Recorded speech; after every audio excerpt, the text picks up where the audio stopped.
మీ business ఏదైనా మీ ఊర్లో promotion చేయాలంటే అది సుమన్ టీవీతోనే సాధ్యం. ఇప్పుడే సంప్రదించండి.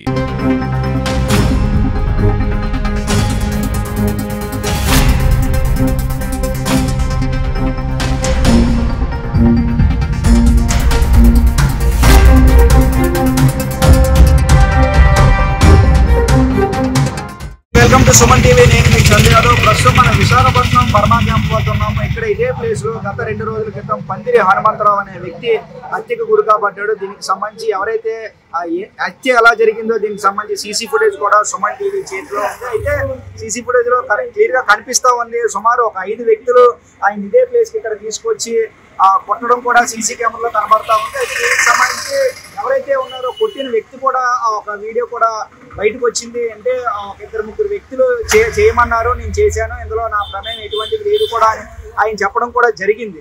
అయితే ఇంత జరుగుతున్నా కూడా పోలీసులు ఆ సంఘటన స్థలానికి వచ్చారు. సుమారు ఆ రోజు తెల్లవారి 4:30కి హత్య జరిగిందని చెప్పి ప్రాథమిక సమాచారం. 4:30 నుంచి సాయంత్రం వరకు కూడా ఇదే ప్లేస్ లో ఇక్కడ బాడీ ఉంచడం జరిగింది. అయితే ఇప్పటికే కొంతమందిని పోలీసులు విచారిస్తున్నారు, విచారించి అరెస్ట్ చేసినట్టు కూడా తెలుస్తుంది. అయితే పూర్తి స్థాయిలో ఎవరైతే ఉన్నారో మొత్తం ఇందులో హత్యకు సంబంధించి ప్రమేయం ఉన్న ఏ వ్యక్తిని కూడా ఇంకా ఎంతమంది వ్యక్తులు అరెస్ట్ చేశారనేది పూర్తిగా ఇంకా సమాచారం అయితే తెలియదు. దీనికి సంబంధించి ఎవరైతే ఉన్నారో పందిరి హనుమంతరావు కుటుంబ సభ్యులు ఉన్నారు, కుటుంబ సభ్యులను అడిగి తెలుసుకుని మాట్లాడే ప్రయత్నం చేద్దాం.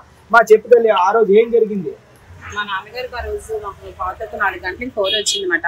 ఇలాగా ఇక్కడ కట్టేసి ఇలాగా మీ నాన్నగారు ఇలాగా వేరే ఒక ముసలమ్మ రూమ్ లోకి దూరేరమ్మ ఇలా కట్టేసి అని జీవకు ఫోన్ వచ్చింది.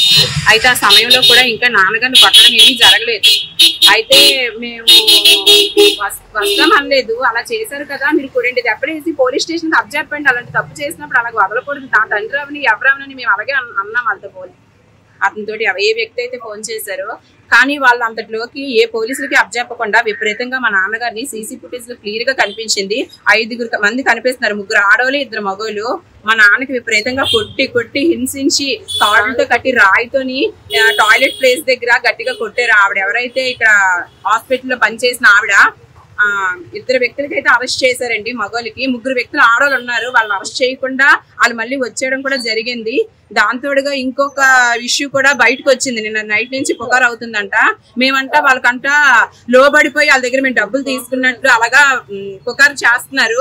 మేము ఎలాంటి వారమో తెలియదు, మాకు వాళ్ళకి ఏంటంటే శిక్ష పడటమే కావాలి. మాకు వాళ్ళ డబ్బులకి లోబడిపోయి రకాలమైతే మేము కాదండి. మా నాన్నని ఎంతైతే హింసించారో అంత కఠినంగా ప్రతి ఒక్కరికి కూడా ఇక్కడ శిక్ష పడాలి. మాకు ఇదే నా రిక్వెస్ట్.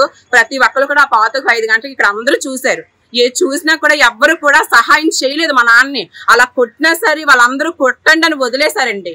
మరి అంత కఠినంగా ఇక్కడ మనుషులు ఉన్నారు ఈ బర్మా క్యాంపుల్లో. అలా కూడా కాకుండా ఈవిడ పేరు మందు అమ్ముతున్న ఆవిడ పేరు అన్నపూర్ణ. నెక్స్ట్ ఇక్కడ మందు అమ్ముతున్న ఒక 3 వ్యక్తులకు కూడా ఇలా మందు అమ్మకుండా ఈ బర్మా క్యాంపులో చెయ్యాలండి. ఇది ఇప్పుడుతో కాదు, ఇంకా ముందుకి చాలా దారుణం చేస్తారు.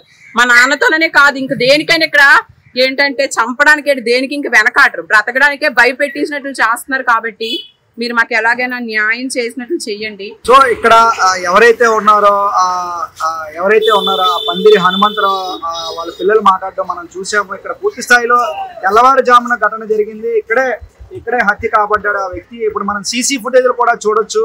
సైడ్ బాక్స్ లో సీసీ ఫుటేజ్ కూడా ప్లే అవుతుంది. నెక్స్ట్ ఎవరైతే వ్యక్తి ఉన్నాడో ఆ వ్యక్తి కూడా ఎవరైతే హత్య చేశారో ఆ హత్య చేసిన వ్యక్తి కూడా చెప్తున్నాడు. ఎందుకంటే ఒక 2-3 చెప్పారు నేను చేశాను, అది కూడా వీడియో బయటకు వచ్చింది. సుమన్ టీవీ చేతిలో ఉంది. అన్నపూర్ణ వీళ్ళిద్దరూ కట్టమన్నారు, గుడ్రోనా కట్టమన్నారు.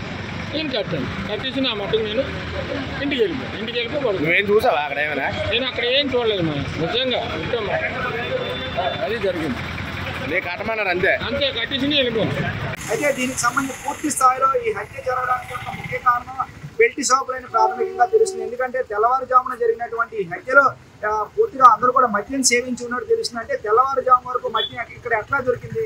ఏ బర్మా క్యాంపులో ఇక్కడ వరకు ఒక 3 నుంచి 4 బెల్ట్ షాపులు ఉన్నట్టు కూడా తెలుస్తూ ఉంది. అయితే దీనికి సంబంధించి ఇప్పటికైనా ఎవరైతే ఉన్నారో ఎక్సైజ్ డిపార్ట్మెంట్ కూడా ఇక్కడ బెల్ట్ షాపులు అంటే వైన్ షాపుల్లో మద్యం దొరుకుతుంది, బార్లో దొరుకుతుంది. కానీ తెల్లవారి వరకు కూడా బెల్ట్ షాపుల్లో మద్యం దొరకడం నిజంగా అది ఒక అనుమానాస్పదంగా చెప్పవచ్చు. ఎందుకంటే మద్యం సేవించడం వల్ల ఈ హత్య కాబడింది అనేసి ఒక బయటకైతే కొంతమంది జనాలు కూడా చెప్తా ఉన్నారు. ఎందుకంటే మద్యం మత్తులో జరిగిన హత్యగా కూడా దీన్ని చూడొచ్చు.